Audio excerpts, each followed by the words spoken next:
Our first case asks how this letter might be connected to America's early efforts to honor its war dead. 1864.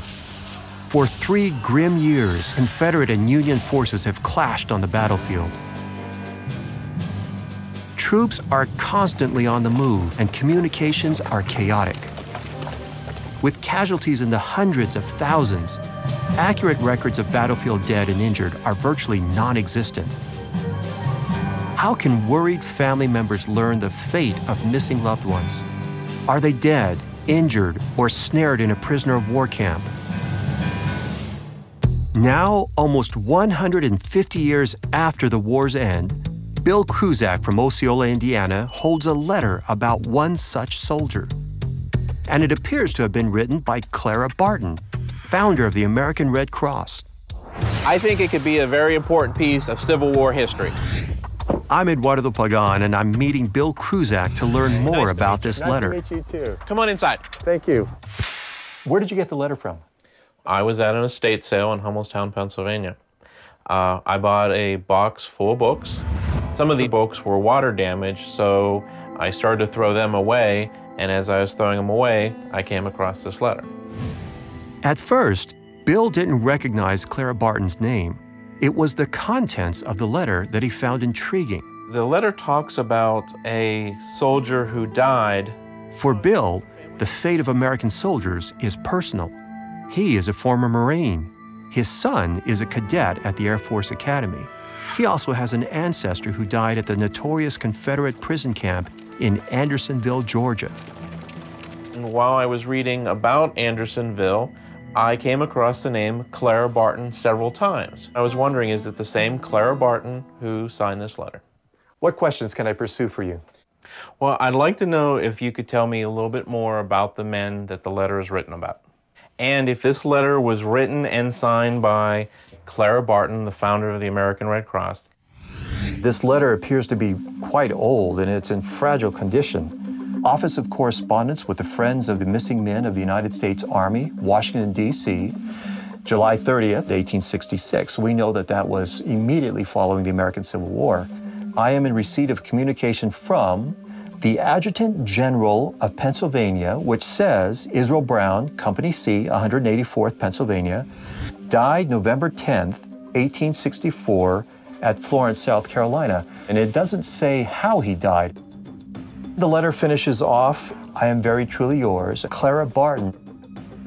Now, looking at the envelope, it looks equally old, but very clearly in a pre-printed form, it says in the upper left, Clara Barton, General Correspondent. And then in handwriting, it is addressed to J. Blair Welch, Burnt Cabins, Pennsylvania.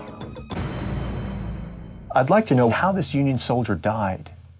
But first, I need to figure out if Clara Barton wrote this letter.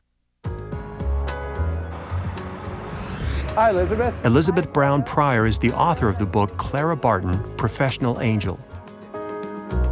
She asks me to meet her in Washington, D.C., at the original site of the Friends of the Missing Men office, the same office listed in our letter. It was also Clara Barton's boarding house room. Elizabeth, do you think it's possible that this letter was produced here in Clara Barton's office? Well, it's certainly on the stationery, the form letter that they used from this office. Now, I suspect you've seen Clara Barton's signature many times. What do you think? Did she sign this letter? Well, I'm not a handwriting expert, but Clara Barton had a very distinctive autograph. Elizabeth shows me a letter with an authenticated Clara Barton signature, and the differences are unmistakable. Now, that is a different signature. It's much more constrained, isn't it? And it's really quite distinctive. And her signature doesn't change throughout her life. Clara Barton probably didn't sign this letter that somebody with her blessing had signed on her behalf. What exactly was the purpose of this office? Well, the purpose of the office was, in essence, to try to piece together information about those who were listed as missing during the Civil War, of which there were tens and tens of thousands, if not hundreds of thousands. Elizabeth explains how the Massachusetts-born Clara Barton founded the Red Cross in 1881. But her motivation and reputation had been drawn from her experiences in Washington during the Civil War, more than a decade earlier. When the war broke out, Lincoln called for volunteers to defend the city, and some of the first that arrived came from Massachusetts. Clara had started her career as a teacher in Massachusetts. And a lot of her pupils were in that regiment. And she went up there to visit them and found out that they had very few of the basic necessities they needed. They didn't have socks, they didn't have food. The Union Army really was totally unprepared, certainly at that stage. She just took it upon herself to say, I'm going to close the gap. So she started collecting supplies and distributing them. Clara then tended to the wounded during some of the worst fighting of the war. At one point at the Battle of Antietam, when she offered to help a surgeon who was amputating limbs, and they had run out of bandages, they were tying them up with green corn leaves. He said, do you think you can stand it? Because all of his assistants had run away at that point. And she said, if you can stand it, I can stand it. And they were being directly bombarded by artillery in this little hospital at that point in time. So she was quite remarkably courageous. Well, then how did she go from the battlefield to this office? She saw that dying soldiers were very nervous about the fact that they might die in obscurity, that their family wouldn't know what happened to them. And so her notebooks are filled with these little jottings of names and addresses to tell people what had happened, what the fate of this soldier was. President Lincoln ordered the Army to help Clara, and the Friends of the Missing Men office became a clearinghouse, connecting family members with information about their loved ones.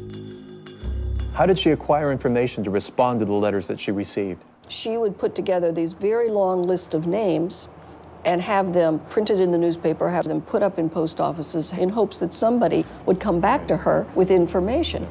She was receiving about 150 letters a day, 63,000 she claims by the end of the time that she was working here. So Elizabeth explains how Clara had gotten crucial and early help in her career from a young soldier, Dorrance Atwater, who had first-hand experience of one of the most horrific prison camps of the entire Civil War.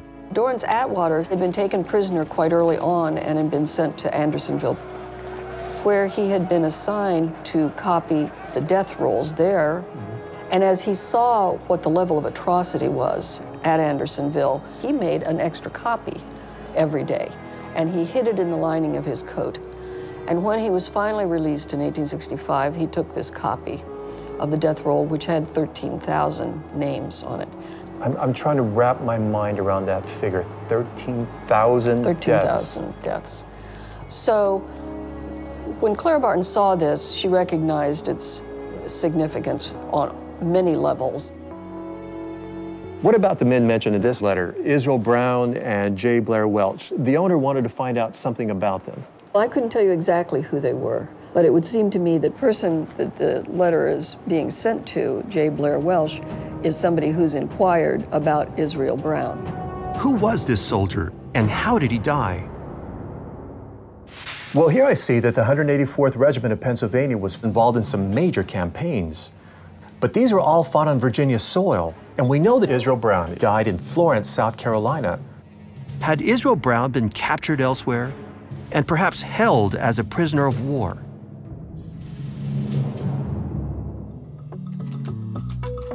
Here's a list of Andersonville prison records. And if I type in Israel Brown's name, it says that he was held at Andersonville and survived. And this is interesting too.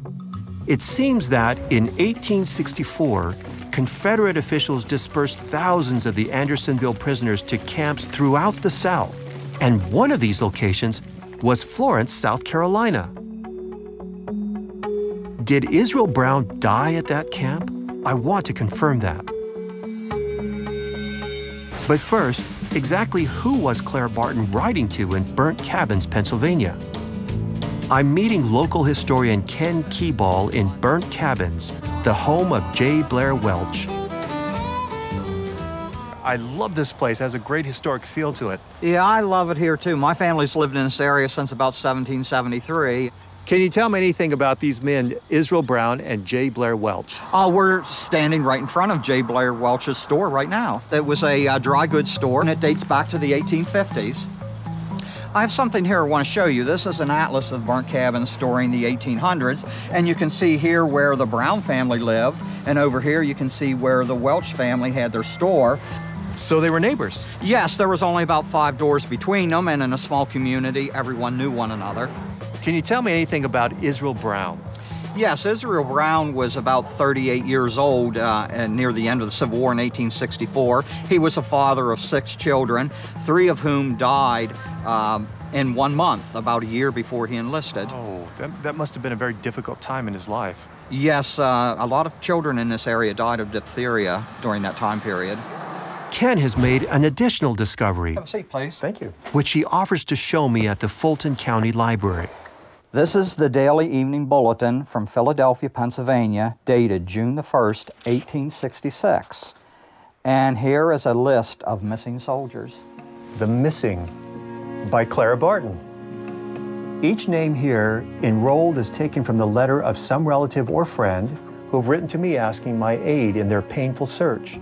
And in their behalf, I appeal to you to give such facts relative to the fate of these men as you may recollect or can ascertain. And there are a list of names.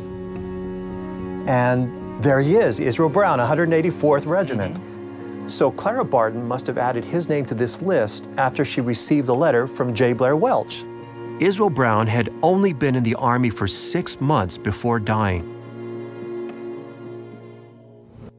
Mark Bike is chairman of the board of the Friends of the Florence Stockade in Florence, South Carolina. Hello, Eduardo. Welcome to Florence. Thank you. It's nice to meet you. Now, we know that Israel Brown mustered into the 184th Pennsylvania Regiment. We know that he was a prisoner of war in Andersonville Prison, but that he died in Florence, South Carolina. Can you tell me how that might have happened? The Confederate prison officials at Andersonville realized that if Sherman should capture Atlanta, that there were these 35,000 men there that could potentially be rearmed and fight against the South. So they developed this plan to build additional prisons. One was right here in Florence. Mark walks me to a peaceful spot where the grim prison once stood. What was it like here? It was a 23.5-acre enclosure that held between 15 and 18,000 men. 18,000 men right here? Right here. There was very little in the way of sanitation. Shelter was improvised. Prisoners would build what they call shebangs. They would dig a hole maybe 2, 3, 4 feet deep, find whatever kind of cloth or maybe pine boughs that they could stretch over the top, and there would be 4 or 5 men that would live in these holes. It sounds that, at best, conditions were horrible. 2,800 Union troops died here in the approximately 4 or 5 months that the stockade was in operation. Most of them were buried in what is now the Florence National Cemetery. I'd like to see that. Thank you. Let's go look. I see row after row after row of unknown soldiers buried here. Many of them have over 100 soldiers in each row. There's 16 trenches, each one containing over 100 men, and they would be placed side by side in these trenches, and then their remains covered. Had Israel Brown been buried here? I have a record here from a document found in the National Archives. It's time to report back to Bill.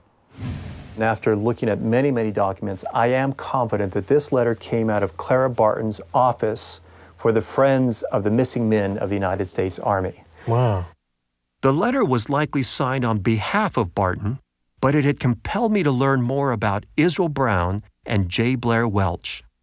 We know that they were neighbors. Israel Brown enlisted in the Army in May of 1864, and 6 months later, he had died in Florence, South Carolina.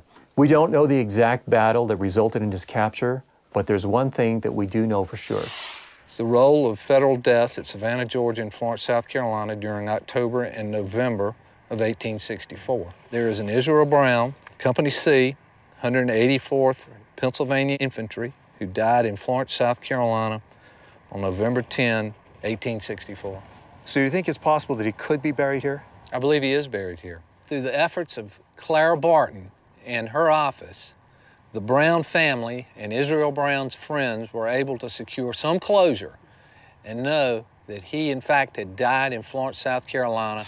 I tell Bill that our best assumption is that in such a small town as Burnt Cabins, Welch surely passed news of Brown's death on to his family. Your letter represents the efforts of people like Clara Barton who worked to bring closure to the families of those who had served on behalf of our nation. But it also reminds us of the horrible and devastating costs that that war had, where there are still thousands who remain missing. I'm a little overwhelmed. I mean, to think that this letter, written 147 years ago, has survived. This soldier is still being remembered even today. After 4 tireless years at the Friends of the Missing Men office, doctors persuaded Clara Barton to take a rest. She left for Europe, but didn't rest. Instead, Barton offered her services to the International Red Cross, a relief organization founded just 7 years earlier. After caring for the wounded during the Franco-Prussian War, she returned to the United States in 1873. On May 21st, 1881, Barton held the first meeting of the American Association of the Red Cross at her apartment on I Street in Washington, D.C. Barton continued her work as a professional angel until her death at the age of 90 in 1912.